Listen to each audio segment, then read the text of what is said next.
ஒரு காடு. அங்கே புத்தர் அவர் பாட்டுக்கு நடந்து போய்கிட்டே இருக்கிறார். அவருக்கு பின்னாடி ஒரு குரங்கு, அதுவும் தொடர்ந்து வந்துக்கிட்டே இருக்குது. புத்தர் திரும்பி பார்த்தார். குரங்கு அப்படியே குதித்து உயர எழும்பி ஒரு கிளையில் போய் உக்காந்துது. ஏன் இப்படி பண்ணுறேன்னு கேட்டார் புத்தர். என்னை சாதாரணமாக நினைக்க வேணாம், நான் மகாமந்தி, என்னால் எல்லாம் முடியும், முடியாதுங்கிற வார்த்தையே என்னுடைய அகராதியில் கிடையாது, என்ன வேணும்னாலும் செய்வேன் அப்படின்னுது. அப்படின்னா ஒரு பந்தயம் வச்சுக்கலாமான்னார் இவர். ஓ வச்சுக்கலாமேன்னுது. வேற ஒன்றும் இல்லை, இப்போ நீ மேலே எழும்பி அந்த கிளையில் உட்காந்தது மாதிரி அங்கேருந்து தாவி என் உள்ளங்கையில் உட்காரணும், அவ்வளவுதான் அப்படின்னார். அப்படி உட்காந்துட்டா என்ன பரிசு அப்படின்னு கேட்டது அது. சொர்க்கத்தில் இருக்கிற மாமன்னன் மரகத சக்கரவர்த்தியை என்னோட இருக்கும்படியாக கூப்பிட்டுக்கிறேன். அந்த சமயத்தில் அவருடைய அரியணை அங்கே காலியாயிடும், நீ அதில் போய் உட்காந்துக்கலாம். பந்தயத்தில் தோத்துட்டா ஒரு கல்ப காலம் இந்த பூமியில் வாழ வேண்டியிருக்கும், அதுக்கு பிறகு தான் என்கிட்ட வர முடியும், என்ன சொல்கிற அப்படின்னார்.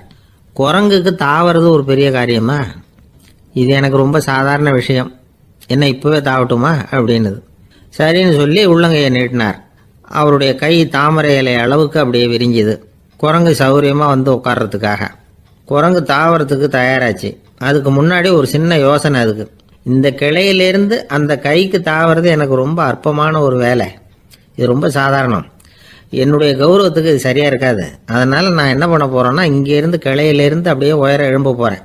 எழும்பி மேல் உலகம் போய் அங்கே ஒரு சுற்றிவிட்டு அதுக்கப்புறம் அங்கேருந்து நேராக இந்த கையில் உட்கார போகிறேன் அப்படின்னு நினச்சது. என்ன யோசிக்கிற அப்படின்னார் புத்தர். ஒன்றும் இல்லை, இந்த பாயிரம் பார் அப்படின்னு சொல்லி தாவி உயர போயிட்டுது. கொஞ்ச நேரத்தில் வான உலகத்துக்கே போய் சேர்ந்துட்டுது. அங்கே போய் பார்த்தா அங்கே ஒரு 5 பளிங்கு தூண்கள் இளம் சிவப்பு நிறத்தில் நின்றுக்கிட்டு இருக்குது. குரங்கு நினச்சிக்கிட்டுது, புத்தர்கிட்ட போய் இந்த பளிங்கு தூண்களை பார்த்தோம்னு சொன்னால் அப்படியே திகைச்சு போயிடுவார், இந்த தூணில் ஏதாவது அடையாளம் செஞ்சுட்டு போகணும் அப்படின்னு அந்த இடத்துல மிதந்துக்கிட்டே நினச்சிது. உடனே ஒரு தூணில் எழுதிச்சு. என்ன எழுதிச்சுன்னா, ஒரு மகா ஞானி இங்கே வந்துட்டு போகிறார் அப்படின்னு எழுதிச்சு. எழுதிவிட்டு அப்படியே கீழே தாவி புத்தரோட உள்ளங்கையில் உட்காந்துது. எப்படி பார்த்தீங்களா என்னுடைய வேலை? வான உலகத்துக்கே போய் அங்கே இருக்கிற 5 பளிங்கு தூண்களை பார்த்துட்டு அதில் நான் வந்த விவரத்தை எழுதி வச்சுட்டு அதுக்கப்புறம் இங்கே வந்திருக்கிறேன் அப்படின்னுது ரொம்ப பெருமையாக. அப்படியா அப்படின்னார் புத்தர். ஆமாம், சந்தேகமாக இருந்தால் வாங்க, அழைச்சிட்டு போய் காட்டுறேன் அப்படின்னுது அந்த குரங்கு. அதுக்கு தேவையில்லை, அப்படியே கொஞ்சம் கீழே குனிஞ்சு பார் தெரியும் அப்படின்னார் புத்தர். அங்கே பார்த்தா புத்தரோட உள்ளங்கை தெரிஞ்சுது. நல்லா உத்து பார்த்துது. அவரோட ஒரு விரலில் அது எழுதிய வாசகம் தெரிஞ்சுது. குரங்கு யோசனை பண்ணிச்சு, அப்படின்னா வானத்தில் நான் பார்த்தது புத்தரோட விரல்களா அப்படின்னு யோசிச்சுது. இதை புரிஞ்சுக்கிட்ட உடனே அந்த குரங்கோட கர்வம் அழிஞ்சு போச்சான். நம்ம மனசு தான் இந்த குரங்கு. மனம்ங்கிறதும் ஆணவம்ங்கிறதும் ஒரு நாணயத்தின் 2 பக்கங்கள். மனம் உள்ளவரை ஆணவமும் இருக்கும். மனம் அழிஞ்சாதான் ஆணவம் அழியும். மனம் அழிய வேண்டும் அப்படின்னு பெரியவங்க சொல்கிறது இந்த அர்த்தத்தில் தான். நம்ம ஆளுங்க சவால் விடுறதெல்லாம் வேறு மாதிரி. ஒருத்தன் ஒரு வாய்க்காலை தாண்டுறேன்னு பந்தயம் கட்டி தாண்ட முடியாமல் வாய்க்காலில் விழுந்து காலை உடச்சிக்கிட்டு கட்டு போட்டுக்கிட்டு வந்தான். ஏன்டா அப்படின்னு கேட்டாங்க. நான் பந்தயம் கட்டின நேரம் சரியில்லை அப்படின்னா. எப்படிறான்னு கேட்டிருக்காங்க.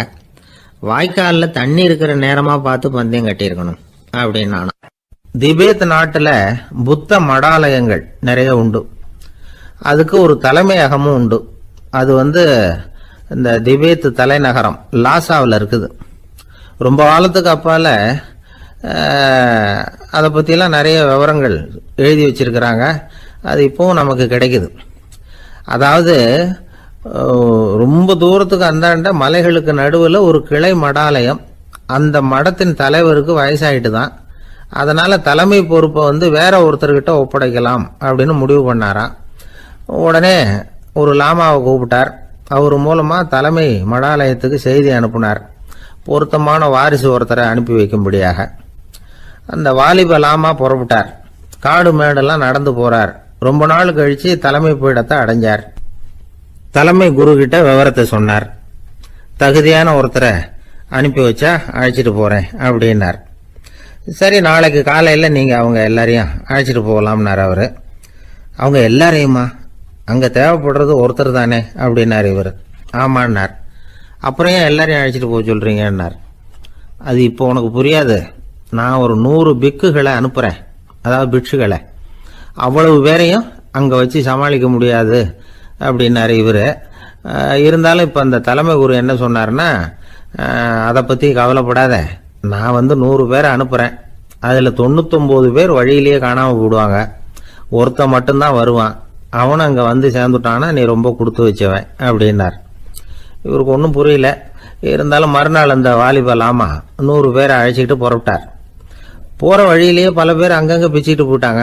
அவர் சொன்னது மாதிரியே வழியில் அவங்க ஊர்கள் இருந்தது தான் காரணம். அப்பா அம்மாவை பார்த்துட்டு வரேன் அப்படின்னு கொஞ்சம் பேர் போனாங்க, சொந்த பந்தத்தை பார்த்துட்டு வரேன் அப்படின்னு கொஞ்சம் பேர். ஒரு வாரம் ஆச்சு. இப்போ மிஞ்சினது 10 பேர் தான். வழியில் ஒரு நகரம், அங்கே சில பிட்சுக்கள் வந்து சந்திச்சாங்க. எங்கள் மடத்து தலைவர் இறந்துட்டார், உங்களில் யாராவது ஒருத்தர் எங்களுக்கு தலைவராக முடியுமா அப்படின்னு கேட்டாங்க. 10 பேரும் தயார். அதில் ஒருத்தரை அழைச்சிட்டு அவங்க போயிட்டாங்க. இன்னொரு ஊரில் சில பேர் வந்தாங்க, வழி மறிச்சாங்க. நில்லுங்க, எங்கள் மன்னர் மகளுக்கு திருமணம், அதை நடத்தி வைக்க 3 லாமாக்கள் தேவை அப்படின்னாங்க. இப்படி கொஞ்சம் கொஞ்சமாக எல்லாரும் காலி. கடைசியில் 2 பேரும் மிஞ்சினாங்க. அங்கே ஒரு இளம்பெண் எதிரில் வந்தா, எங்கள் அப்பா வேட்டைக்கு போயிருக்கிறாரு, இன்னும் திரும்பி வரல, வீட்டில் வேற யாரும் இல்லை, தனியாக இருக்க பயமாக இருக்கு, யாராவது ஒருத்தர் எனக்கு துணையாக இருக்கணும் அப்படின்னு கேட்டுக்கிட்டா. எங்கள் 2 பேரில் நீயே ஒருத்தரை தேர்ந்தெடுத்துக்கோ, இல்லைன்னா எங்களுக்குள்ள சண்டை வந்துடும் அப்படின்னாங்க. இப்போ மிஞ்சினவர் ஒருத்தர், அவருக்கும் ஒரு சோதனை வந்தது. ஒரு தர்க்கவாதி எதிரில் வந்தான், உன்னோட வாதம் பண்ணணும்னா. இவனோட வாதம் பண்ணுறேன், அது முடிய ரொம்ப காலம் ஆகலாம், தர்க்கத்தில் நான் ஜெயிச்சா அங்கே வரேன், இல்லைன்னா இவருடைய சீடனை ஆயிடுவேன் அப்படின்னார் அவர். கடைசியாக அழைக்க வந்த வாலிபலாமா மட்டும் வெறும் கையோடு திரும்பி போனார். அங்கே இருந்த வயசான மடாதிபதி கேட்டார், எத்தனை பேர் அங்கேருந்து புறப்பட்டீங்கன்னார். என்னையும் சேர்த்து 101ன்னார் அவர். நல்லது, நீயாவது திரும்பி வந்திய, அதுதான் எனக்கு போதும், ஏன்னா நீ தான் எனக்கு உண்மையான வாரிசு, அந்த 100 பேரில் யாரும் வரமாட்டாங்க அப்படின்னார் அவர். ஏன்னா அவருக்கு தெரியும் இவர் ஒருத்தர் தான் திரும்பி வருவாருங்கிறது. திபேத்தில் ஒரு பழங்கால பழமொழி உண்டாம், 100 பேர் செல்லலாம், எப்பொழுதாவது ஒருவன் அபூர்வமாக அடைய வேண்டிய இடத்தை அடைவான். இதுதான் அந்த பழமொழி. ஒரு உன்னதமான இலக்கை அடையணும்னா அது அவ்வளவு சுலபமான காரியம் இல்லை. இந்த காலத்து மடாலயம் ஒன்று, அதில் ஒரு தலைவர், அவருக்கு வயசாயிட்டது, தனக்கு ஒரு வாரிசை நியமிக்கணும் அப்படின்னு ஆசைப்பட்டார். ரொம்ப கஷ்டப்பட்டு ஒருத்தரை பிடிச்சார், தனக்கு வாரிசா நியமிச்சுட்டு அவர் சமாதி ஆயிட்டார். புதுசாக பொறுப்பேற்றுக்கிட்டவர் அப்படியே உட்காந்துருந்தார். அவரை தேடிட்டு பத்திரிகை நிருபர்கள்லாம் வந்தாங்க, கேட்டாங்க. அவர் உங்கள் பொறுப்பில் வந்து அவர் பெரியவர் விட்டுட்டு போன இது எவ்வளவு சுமாராக தேரும், எவ்வளவு விட்டுட்டு போனார் அப்படின்னு கேட்டிருக்கிறாங்க. அது என்ன ஒரு 50 லட்சம் இருக்கும் அப்படின்னாராம். அவ்வளவும் பணமா அப்படின்னு கேட்டிருக்காங்க. இல்லைங்க, கடன் அப்படின்னாராம் இவர். ஒரு ஊரில் ஒரு ஞானி இருக்கிறார், ரொம்ப பெரிய ஞானி, ரொம்ப வயசாயிட்டுது. கடைசி காலத்தில் அவர்கிட்ட சில பேர் வந்தாங்க, உங்கள் குரு யார் அப்படின்னு கேட்டாங்க. அவர் நிமிர்ந்து பார்த்தார். எனக்கு ஆயிரக்கணக்கான குருமார்கள் உண்டு, அவங்க பேரெல்லாம் சொல்லணும்னா இந்த காலம் பத்தாது, ஆனால் முக்கியமான ஒரு 3 பேரை பற்றி மட்டும் உங்களுக்கு சொல்கிறேன் அப்படின்னாராம். அப்புறம் சொன்னார், அந்த 3 பேரில் ஒருத்தன் ஒரு திருடன். ஒரு சமயம் ஒரு பாலைவனம் வழியாக நான் போய்கிட்டு இருந்தேன். அப்போது வழி தவறி போய் ஒரு கிராமத்துக்கு போயிட்டேன். அது இருட்டு நேரம், நடு ராத்திரி, ஊரே உறங்கி போச்சு. அந்த நேரத்தில் ஒரு ஆள் மட்டும் ஒரு வீட்டு சுவத்தில் ஏதோ பண்ணி உள்ளே நுழையிறதுக்கு முயற்சி பண்ணிகிட்டு இருக்கிறான். அவங்கிட்ட போய் நான் இன்னைக்கு இங்கே எங்கே தங்க முடியும் அப்படின்னு கேட்டேன். அதுக்கு அவன், இந்த ராத்திரி வேளையில் அது ரொம்ப சிரமம், ஒரு திருடனோட உங்களால் தங்க முடியும்னா நீங்கள் என்னோட தங்கலாம் அப்படின்னா. நான் அவங்க கூட 1 மாதம் தங்கியிருந்தேன். ஒவ்வொரு நாள் ராத்திரியும், இப்போ நான் என்னுடைய வேலைக்கு போகிறேன், நீங்கள் ஓய்வு எடுத்துக்கோங்க அப்படின்னு சொல்லிவிட்டு போவான். அவன் திரும்பி வந்த உடனே உனக்கு ஏதாவது கிடைச்சிதான்னு நான் கேட்பேன். அதுக்கு அவன், இன்னைக்கு ராத்திரி ஒன்றும் இல்லை, நாளைக்கு மறுபடியும் முயற்சி பண்ணுவேன் அப்படின்பா. எப்பவும் அவன் நம்பிக்கை இழந்ததே கிடையாது, எப்பவும் சந்தோஷமாகவே இருப்பான். நானும் ரொம்ப காலமாக தியானம் பண்ணிக்கிட்டே இருந்தேன், ஒன்றுமே நடக்கலை. ஆனால் நான் என்ன பண்ணேன் தெரியுமா, மனசு வருத்தப்படும், நம்பிக்கை இழந்துருவேன். அப்போல்லாம் அந்த திருடனுடைய விடாமுயற்சி தான் ஞாபகத்துக்கு வரும். அதனால் அந்த திருடன் எனக்கு ஒரு குரு. என்னுடைய 2வது குரு யாருன்னா அது ஒரு நாய். இது எப்படின்னா, ஒரு சமயம் எனக்கு ரொம்ப தாகமாக இருந்தது. ஒரு நதியை நோக்கி போயிட்டு இருந்தேன். அப்போ ஒரு நாயும் வந்தது. அதுக்கும் தாகம். ஓடி வந்து ஆற்றை பார்த்தது. அதோட நிழல் வந்து ஆற்றுல தெரிஞ்சது. அதை பார்த்ததும் பயந்துட்டுது அது. அதாவது அது தன்னுடைய சொந்த உருவத்தையே கண்டு பயந்தது. அதை பார்த்து குறைக்குது, திரும்பி ஓடிச்சு. ஆனால் அதுக்கு தாகம் அதிகமாக இருந்ததுனால அது மறுபடியும் திரும்பி வந்தது. பார்த்தா மறுபடியும் தண்ணியில் நாயோட உருவம் தெரியுது.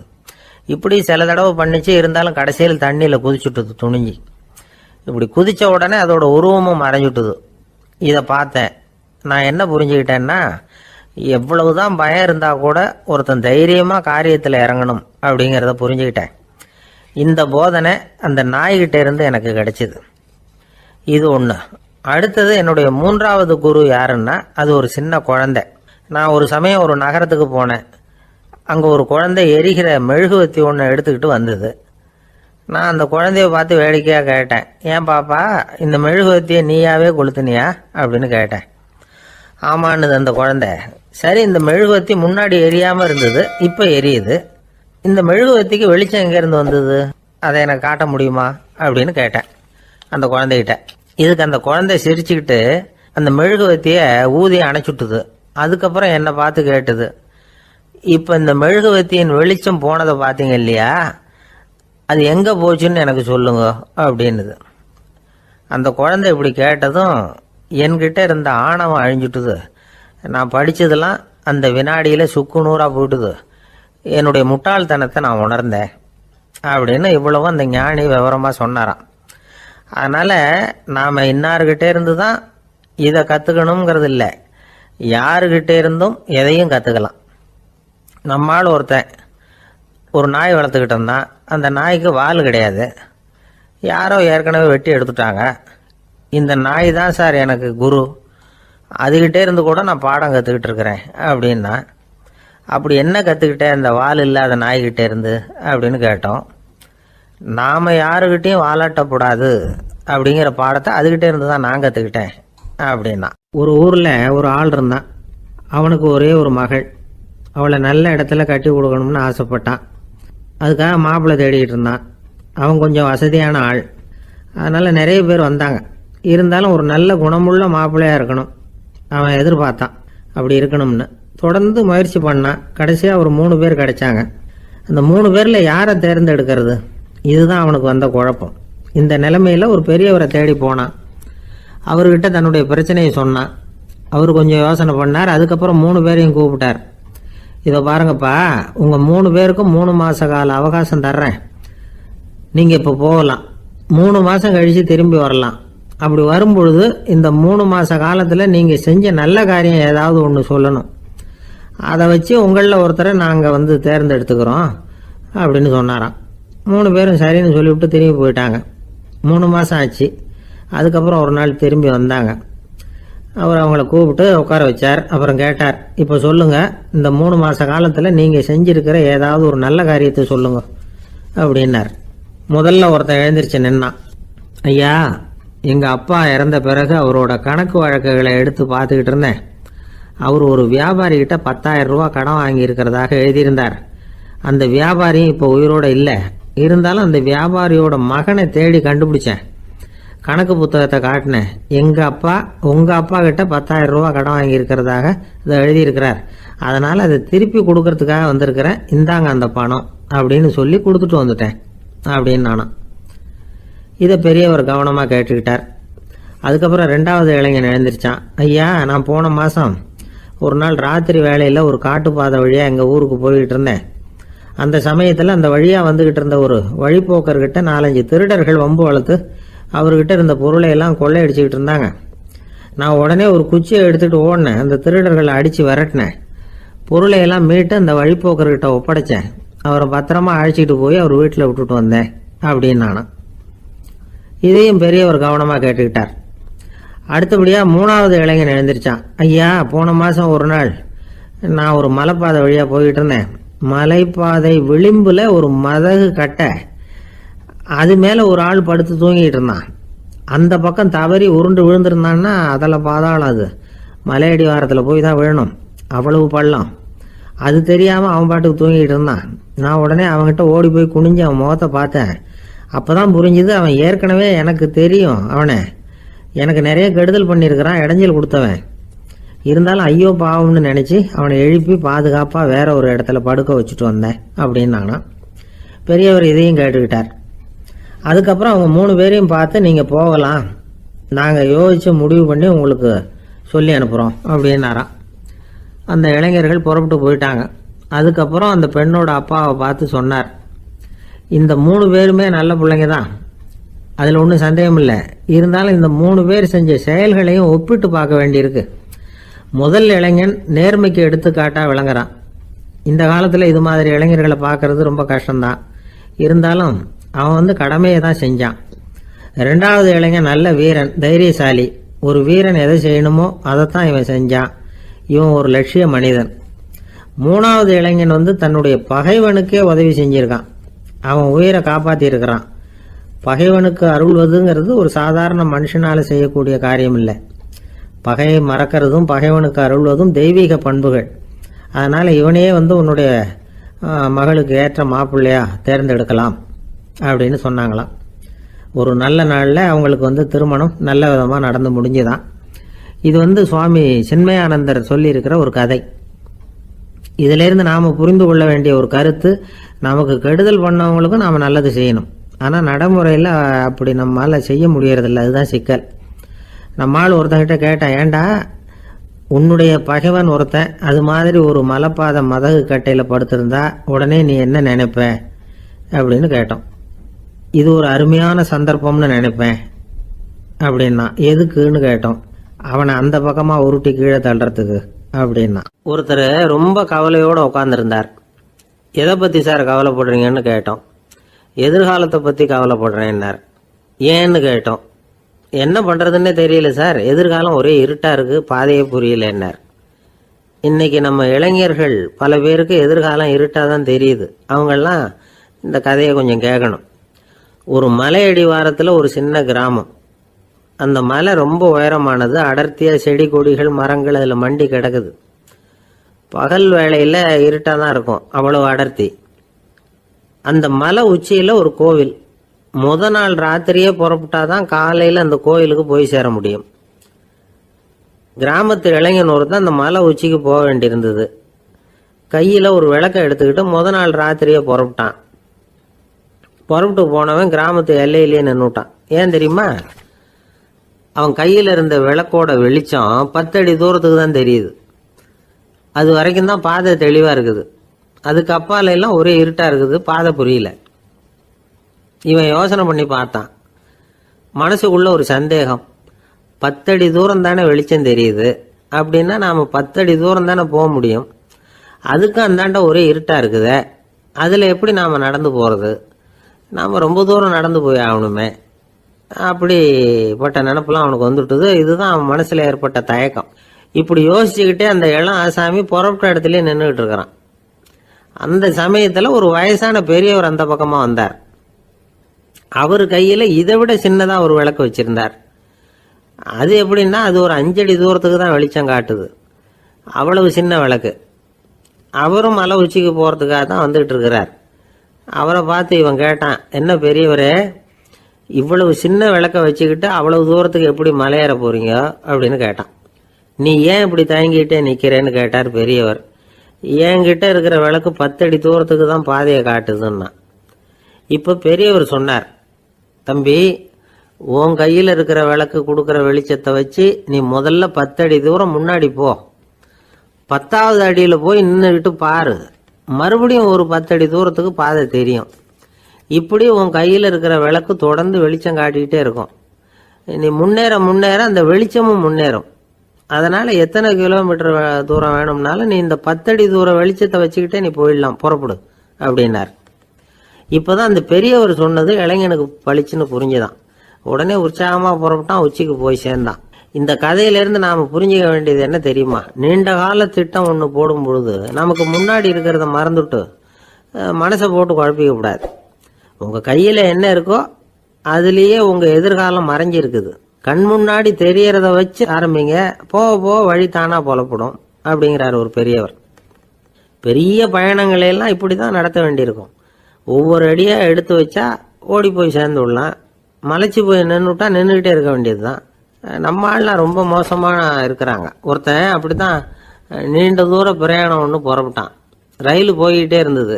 கொஞ்சம் தூரம் போச்சு, பாதி வழியில் கையில் வச்சுருந்த டிக்கெட்டை காற்றுல விட்டுட்டான். ஐயோ, என் டிக்கெட்டு போயிட்டுதே அப்படின்னு கத்த ஆரம்பிச்சுட்டான்.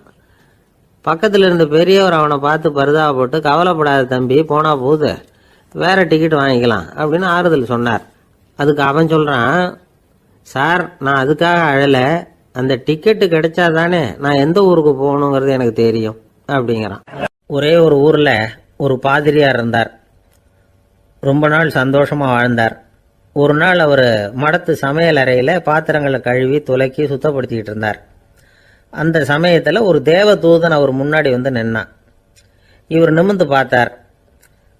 ஆண்டவர் என்னை உங்ககிட்ட அனுப்பியிருக்கிறார், பரலோகத்தில் வாசம் செய்யறதுக்கு உங்களுக்கு நேரம் வந்துட்டுது அப்படின்னு அந்த ஆள். ஆண்டவருக்கு என்னோட ஞாபகம் வந்ததுக்கு நன்றி. ஆனாலும் இப்போ இங்கே நீயே பாரு, எவ்வளவு பாண்டங்கள் பாக்கி இருக்கு, இவ்வளவையும் நான் சுத்தப்படுத்த வேண்டியிருக்கு. நான் நன்றி கெட்டவனாக இருக்க விரும்பலை. இந்த பணியை முடிக்கிற வரைக்கும் என்னுடைய பரலோக வாழ்வை தள்ளி வைக்க முடியுமா? நீ என்ன நினைக்கிற அப்படின்னு கேட்டார். தேவதூதன் தனக்கே உரிய விவேகத்தோட அன்போட பாதிரியாரை பார்த்தான். சரி, என்ன செய்யலாம்ங்கிறத அப்புறம் சொல்கிறேன் அப்படின்னு சொல்லிவிட்டு புறப்பட்டு போயிட்டான். ஒரு நாள் அந்த பாதிரியார் தோட்டத்தில் உள்ள களைகளை எல்லாம் ஒரு களை கொத்தியால் கொத்தி களை எடுத்துக்கிட்டு இருக்கிறார். அந்த சமயத்தில் இந்த தேவதூதன் மறுபடியும் அவர் முன்னாடி நிற்கிறான். பாதிரியார் பார்த்தார். இதை பாரு, இந்த தோட்டம் பூராவும் எவ்வளவு களை மண்டி கிடக்கு, பரலோகம் கொஞ்ச காலம் எனக்காக பொறுத்திருக்கலாம்னு நீ நினைக்கிறியா அப்படின்னு கேட்டார். தேவதூதன் சிரிச்சுக்கிட்டே மறுபடியும் மறைஞ்சிட்டான். மறுபடியும் அவர் களை எடுக்கிறது, தானிய களஞ்சியத்துக்கு வர்ணம் பூசுறது, இப்படிப்பட்ட வேலைகளில் ஈடுபட்டிருக்கார். இன்னொரு நாள் ஒரு மருத்துவமனையில் நோயாளிகளை கவனிச்சுக்கிட்டு ரொம்ப தீவிரமாக இருக்கிறார் அந்த பாதிரியார். ஒரு நோயாளியோட தாகத்துக்கு தண்ணீர் கொடுத்துட்டு நிமிர்ந்து பார்க்குறப்போ தேவதூதன் மறுபடியும் அவர் முன்னாடி நிற்கிறான். இந்த தடவை பாதிரியார் தன்னலமற்றவராக பேரன்பை காட்டக்கூடிய வகையில் தன்னுடைய 2 கைகளையும் உயர்த்தியபடி தேவதூதனின் கவனத்தை பிணியால் வாடக்கூடிய நோயாளிகளின் பக்கம் திருப்பினாராம். தேவதூதன் ஒன்றும் சொல்லலை, மறைஞ்சிட்டான். அன்னைக்கு சாயந்தரம் பாதிரியார் மடத்தில் உள்ள தன்னுடைய அறைக்கு போய் இளைப்பாறினார். யோசிச்சு பார்த்தார்.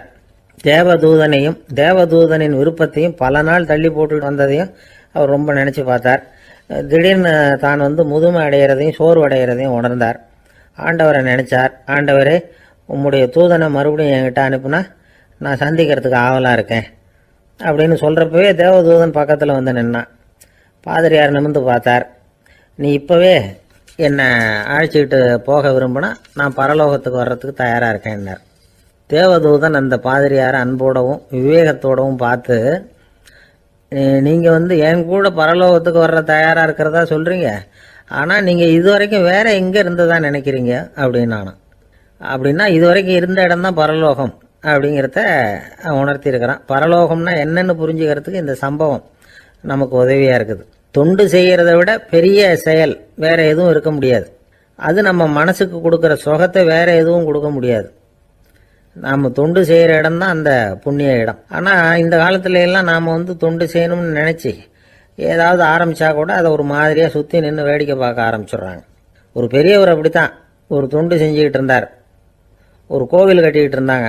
அதில் ஒரு இடத்துல ஒரு பலகையை வச்சு ஆணி அடிக்கிற வேலையை செஞ்சுக்கிட்டு இருந்தார் அந்த பெரியவர். ஒரு சின்ன பையன் அதை ரொம்ப ஊக்கமாக அக்கறையாக கவனிச்சுக்கிட்டு இருந்தான். பெரியவர் இதை கவனித்தார். என்னப்பா பார்க்குற, உனக்கும் இது மாதிரி தொண்டு செய்யணும்னு ஆசையாக இருக்கா அப்படின்னு கேட்டார். அதுக்கு அந்த பையன் சொல்கிறான், அப்படி இல்லைங்க, நீங்கள் ஆணி அடிக்கிறப்போ கையில் சுத்தியால் அடிச்சுக்கிட்டா எப்படி துடிப்பீங்க, எப்படி கத்துவீங்கன்னு தெரிஞ்சுக்கிறதுக்காக அதை பார்க்கணும்னு ஆசை, அதுக்காக தான் காத்துக்கிட்டு இருக்கேன் அப்படின்னு நான். ஒரு அம்மா, அவங்களுக்கு 35 வயசு இருக்கும். குடும்பத்தில் எந்த கஷ்டமும் இல்லை. இருந்தாலும் காரணம் இல்லாமல் பிள்ளைங்க பேரில் கோவப்படுறது, எரிஞ்சு விடுறது அவங்க வழக்கம். பிள்ளைங்க அழும். உடனே அவங்க மனசும் சங்கடப்படும். இன்னொரு அம்மா, நல்ல வேலையில் இருக்கிறவங்க, வாரத்துக்கு ஒரு தடவையாவது தலைவலி வந்துடும். இவங்களுக்கெல்லாம் உடம்புல எந்த கோளாறும் இல்லை, மனசு மட்டும் சரியாக இருக்காது. தூக்க மாத்திரை கையில் வச்சுருப்பாங்க. 30-35 வயசுடைய பெண்களுக்கு சர்வசாதாரணமாக காணப்படுகிற மனக்கோளாறு இது. இதுக்கு பேர் மனவாட்டம், டிப்ரெஷன். மனமடிவு அப்படின்னு சொல்லலாம். இந்த நோய்க்கு அறிகுறி என்ன தெரியுமா? மனசில் வருத்தமான உணர்வு இருக்கும், அடிக்கடி அழலாம் போல தோணும். முன்னால எல்லாம் எந்தெந்த செயலில் ஆர்வம் இருந்ததோ அதெல்லாம் குறைஞ்சிரும், அல்லது சுத்தமாகவே ஆர்வம் இல்லாமல் போயிடும். சில பெண்கள் இளம் வயசில் பக்கத்தில் இருக்கிறவங்க கிட்ட கலகலப்பாக பேசுவாங்க, வீட்டை அலங்கரிக்கிறதுல ஆர்வம் இருக்கும். இப்போ அதுல எல்லாம் ஆர்வம் இல்லாமல் போயிடும். எந்த வேலை செஞ்சாலும் சீக்கிரம் களைப்பு அடைஞ்சுடுறது மாதிரி ஆகிடும். நமக்கு யாருமே உதவியாக இல்லை, நம்ம எல்லாரும் கை விட்டுட்டாங்க போல இருக்குதே அப்படிங்கிற உணர்வுலாம் உண்டாகும். தன்னைத்தானே குறை சொல்லிக்குவாங்க, நாம் தப்பு பண்ணிவிட்டோம் போல இருக்குதே அப்படின்னு தோணும். குற்றம் பண்ணிட்டதா நினச்சி கஷ்டப்படுவாங்க. பசி இருக்காது, தூக்கத்தில் தொந்தரவு இருக்கும், அடிக்கடி செத்து போடலாங்கிற உணர்வு வரும், தற்கொலை பண்ணிக்கலாங்கிற எண்ணம் உண்டாகும். சில பேர் தற்கொலை முயற்சியில் கூட ஈடுபடுவாங்க. சில பேருக்கு பலவிதமான உடல் வலிகள் இருக்கும், பலவீனம் இருக்கும், சீக்கிரமாக களைப்படைஞ்சு போடுவாங்க. இதெல்லாம் மனவாட்ட நோய்க்கான தன்மைகள். இந்த மனவாட்டம், அதாவது டிப்ரெஷனை 2 வகையாக பிரிக்கலாமா. ஒன்று தானாக உண்டாக்கிக்கிறது, இன்னொன்று எதிர் விளைவை உண்டு பண்ணுகிற அல்லது நரம்பு சம்பந்தப்பட்ட டிப்ரெஷன். தானாக உண்டாக்கிக்கிற மனவாட்ட நோய் இருக்கு பாருங்க, அதுக்கு ஏதாவது சூழ்நிலை காரணமாக இருக்கலாம் அல்லது இல்லாமலும் போகலாம். மூளையில் டொப்பாமைன் அல்லது செரட்டோனின் இதோட அளவு குறையும் பொழுது இந்த டிப்ரெஷன் உண்டாகுது. இதுக்கு ஓரளவு பிறவி காரணங்கள் கூட இருக்கலாம், குடும்பத்தில் வேற சிலருக்கும் வரலாம். பாதிக்கப்பட்ட பெண்ணை பார்க்கறதுக்கு பலவீனமாக தெரியும், கடுமையான குற்ற உணர்வு இருக்கும், தனியாக இருக்கிறதுக்கு ஆசைப்படுவாங்க, நடு ராத்திரியில் எழுந்திரிச்சு உட்காந்து கஷ்டப்பட்டுக்கிட்டு இருப்பாங்க, கொடூரமான முறையில் தற்கொலை பண்ணிக்க முயற்சி பண்ணுவாங்க, தீ வச்சுக்கிறது, அமிலத்தை குடிக்கிறது, தூக்கில் தொங்குறது. இப்படி தானாக வரவழைச்சிக்கிற மனவாட்ட நோய் மறையக்கூடிய நோய். ஒரு தடவை வந்தால் 3லேருந்து 6 மாதம் வரைக்கும் நீடிக்கும். இடைப்பட்ட காலங்களில் நோயாளி இயல்பாக இருப்பார். எதிர் விளைவை உண்டு பண்ணுகிற அல்லது நரம்பு சம்பந்தப்பட்ட மனவாட்ட நோய் எப்படின்னா, கணவன் மனைவி மாமியார் மருமகள் இப்படிப்பட்ட உறவு முறை பிரச்சனைகள், தோல்விகள், எரிச்சல்கள், ஆபீஸ் பிரச்சனை, இப்படிப்பட்ட சூழ்நிலையால் உண்டாகிறது. எல்லாத்துக்கும் மருந்து இருக்குது, மார்க்கம் இருக்குது, கவலைப்பட வேண்டியதில்லை, தைரியமாக இருக்கணும். உளவியல் மருத்துவம் இதுக்கு ரொம்ப உபயோகமாக இருக்கும். சில பெண்களை பாருங்கள், அவங்க எதுக்கும் அலட்டிக்கிறது இல்லை. ஒரு அம்மா அப்படிதான் தன்னுடைய கணவனை அழைச்சிக்கிட்டு ஒரு மனநோய் மருத்துவர்கிட்ட வந்தாங்க. டாக்டர், எங்கள் வீட்டுக்காரர் திடீர்னு ஒரு மாதிரி ஆயிட்டார், வித்தியாசமாக நடந்துகிறார். எப்படின்னா, இவர் தன்னையே ஒரு ஒட்டடை பூச்சியாக நினச்சிக்கிட்டு இருக்கிறார். அப்படி நினச்சிக்கிட்டு தன்னுடைய தலையாலேயே வீட்டில் உள்ள ஒட்டடையெல்லாம் தொடச்சிக்கிட்டு இருக்கிறார் அப்படின்னாங்க. எவ்வளவு நாளாக அப்படி இருக்குதுன்னு கேட்டார் டாக்டர். 1 வாரமாக அப்படி இருக்குது அப்படின்னாங்க அந்த அம்மா. அப்படின்னா முன்னாடியே ஏன் அழைச்சிட்டு வரல அப்படின்னு கேட்டார் டாக்டர். வீடு பூரா சுத்தமாகட்டுமேனு பார்த்துக்கிட்டு இருந்தேன் டாக்டர் அப்படின்னாங்களாம் அந்த அம்மா. ஒரு நண்பர் யாருக்கோ ஃபோன் பண்ணிக்கிட்டு இருந்தார். அவர் பேசி முடிச்சதும் நான் அவரை பார்த்து, இப்போ ஃபோன் பண்ணீங்களே, அந்த ஃபோன் நம்பர் என்ன அப்படின்னு கேட்டேன். அவர் தலையை சொரிஞ்சுக்கிட்டார், ஞாபகம் வரலன்னார். சரி சார், அதை விடுங்க, உங்கள் மனைவி பேர் என்ன அப்படின்னு கேட்டேன். மாலதின்னார்.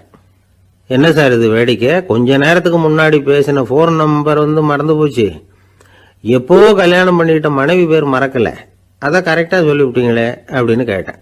அவர் என்ன ஒரு மாதிரியாக பார்த்தார். அவர் அப்படி என்னை பார்த்ததில் ஒன்றும் தப்பு இல்லை, ஏன்னா நாம் எல்லாருமே அப்படித்தானே, ஒரு குறிப்பிட்ட காரியத்துக்காக தொலைபேசியில் ஒருத்தட்ட பேசுகிறோம், அதுக்கப்புறம் அந்த எண் நமக்கு அனாவசியம், அதனால் மறந்துடுறோம். இதுக்கு பேர் தான் தற்காலிக ஞாபகம். ஆனால் மனைவி பேரை மறந்துட முடியுமா? முடியாது. அது அவசியமான ஒன்று. அடிக்கடி அந்த பேரை உபயோகப்படுத்துகிறோம், அதனாலேயும் அது முக்கியங்கிறதுனாலேயும் அதை மறக்கிறது இல்லை. இதுக்கு பேர் நிரந்தர ஞாபகம். சரி, இந்த தற்காலிக ஞாபகம், நிரந்தர ஞாபகம், இது 2 ஞாபக அளவுகளையும் கட்டுப்படுத்துறது எது அப்படின்னா, மூளைக்குள்ள நடக்கிற மின்சார நடவடிக்கைகள் தான். தற்காலிக ஞாபகம் ஒரு மின்னல் மாதிரி தோன்றி மறையுது. நிரந்தர ஞாபகம் ஒரு படிவம் போல மூளையில படிஞ்சுடுது. ஒரு சம்பவத்தின் பல பிரதிகள் மூளையில பல்வேறு பகுதிகளிலேயும் படியறதுனால ஒன்னு மறைஞ்சாலும் மறந்தாலும் இன்னொன்னு மறையறதில்லை. இப்படிப்பட்ட நிலைமையில தான் இந்த தொண்டையில இருக்கு, வாயில வரமாட்டேங்குது சார் அப்படிமா. ஒருத்தருக்கு எந்த துறையில ஆர்வமும் ஈடுபாடும் அதிகமோ அது சம்பந்தமான ஞாபக சக்தி அதிகமா இருக்கும். தொழிலை விரும்புகிற ஒரு டெலிபோன் ஆபரேட்டருக்கு எண்கள்லாம் நல்ல ஞாபகம் இருக்கும். அது மாதிரி கவிஞர்களுக்கு வார்த்தைகள் நல்ல ஞாபகத்தில் இருக்கும். இது ஒரு பக்கம் இருந்தாலும் ஒரு மூளை எண்களை விட எழுத்துக்களை விட படங்களை ரொம்ப சுலபமா ஞாபகத்துல வச்சுக்குது. புரிஞ்சுக்கிற தன்மை, அனுபவம், புத்தி கூர்மை இது கூடி குறையறத பொறுத்து ஞாபக சக்தியும் ஏறும் இறங்கும். இப்ப உதாரணத்துக்கு ஒரு பையனுக்கு படிச்சது எதுவும் ஞாபகத்துல இல்லைன்னா அவன் அதை சரியா புரிஞ்சுக்கலன்னு அர்த்தம். இந்த மறதிங்கிறது எந்த சமயத்துல ஒரு பிரச்சனை ஆகுது தெரியுமா? உங்களுக்கு வேண்டியப்பட்ட ஒருத்தரை ஞாயிற்றுக்கிழமை சாயந்தரம் சரியா 5 மணிக்கு கடற்கரைக்கு வர சொல்லிவிட்டு அந்த நேரத்தை மறந்துட்டா அது பரவாயில்ல, வர சொன்னதையே மறந்துட்டாதான் நிலைமை மோசம்னு அர்த்தம். இப்படி இருந்தா இது சிகிச்சை எடுத்துக்க வேண்டிய நிலைமைங்கிறத புரிஞ்சுக்கணும். ஆமா, இதுக்கும் மருந்து இருக்கு. ஆனா மூளை குறிப்பிட்ட அளவுக்கு கீழே இயங்குறப்போவோ இன்னொன்னு சொல்லுவாங்க, இந்த நியூரோ டிரான்ஸ்மிட்டர் அப்படின்னு சொல்லுவாங்க. அப்படிங்கிற மூளை ரசாயனம் ரொம்பவும் குறைஞ்சி போறப்போ மட்டும்தான் உபயோகப்படும். டாக்டர் என்ன சொல்றாங்க தெரியுமா? மூளையை பொறுத்த வரைக்கும் அதுல ஞாபக சக்தி அதிகமா உள்ள மூளை, மறதி உள்ள மூளை அப்படின்னு ஒண்ணும் கிடையாது அப்படிங்கிறாங்க. நினைவு வச்சுக்கிறதுக்கு பயிற்சி அளிக்கப்பட்ட மூளை, பயிற்சியற்ற மூளை அப்படின்னு வேணும்னா சொல்லலாம் அப்படின்னு சொல்றாங்க. அதனால நம்ம ஞாபக சக்திங்கிறது நம்ம கிட்ட இருக்கிற பயிற்சி, முயற்சி இதை பொறுத்து தான் அமையும். ஒருத்தர் ஒரு பென்சிலை எங்கேயோ வச்சுக்கிட்டு தேடிக்கிட்டு இருந்தார். அப்புறம் என்னமோ தீவிரமா யோசனை பண்ணி அதை ஞாபகப்படுத்தி பார்த்துக்கிட்டு இருந்தாராம். எதிரில் உட்கார்ந்து இருந்தவர் சொன்னார், பென்சிலை தானே தேடிட்டு இருக்கீங்க, அது உங்க வலது காதுல இருக்குது சார் அப்படின்னாராம் அவரு. இதுக்கு அவரு சொல்லியிருக்காரு, பென்சிலை வலது காதுல தான் வச்சிருக்கேங்கிறது எனக்கு நல்லா ஞாபகம் இருக்கு, ஆனா எது வலது காதுங்கிறது தான் மறந்து போச்சு அப்படின்னாராம். அவர் அதை தான் யோசிச்சுட்டு இருந்திருக்கிறார்.